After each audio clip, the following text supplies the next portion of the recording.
let's move to the next question. Two non-mixing liquids of densities rho and n rho are put in a container. अब हमारे पास एक container है, उसके अंदर each of height h, a solid cylinder of length L and density D is put in the container.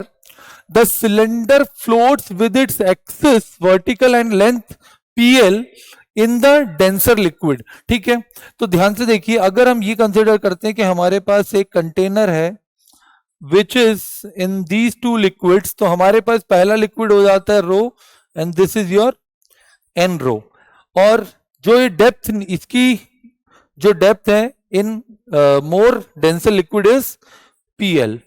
Okay, और देखिए इसकी length total दी हुई है हमारे पास एल, तो ये हो जाती है L minus P L, that is 1 minus P into L, ये वाली चीज हो जाती है.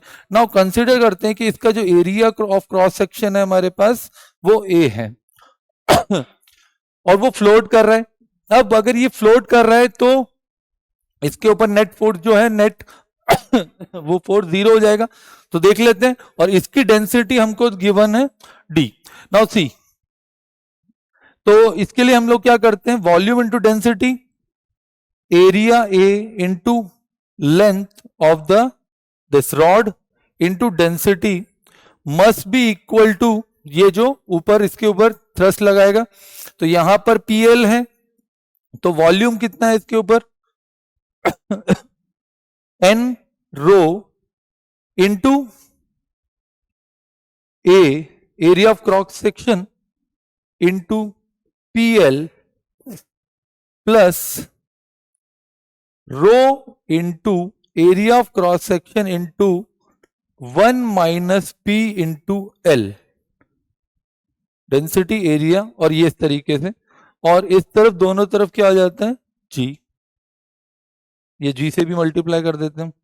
तो जब हम इस इक्वेशन को सॉल्व करते हैं, फाइनली पूरी चीजों को सॉल्व करते हैं, तो हमारे पास जो ऑप्शन आता है ना, that comes out to be और option number D, that is 1 plus N minus 1 into P into the rho. इसको सॉल्व करते हैं. On solving we gate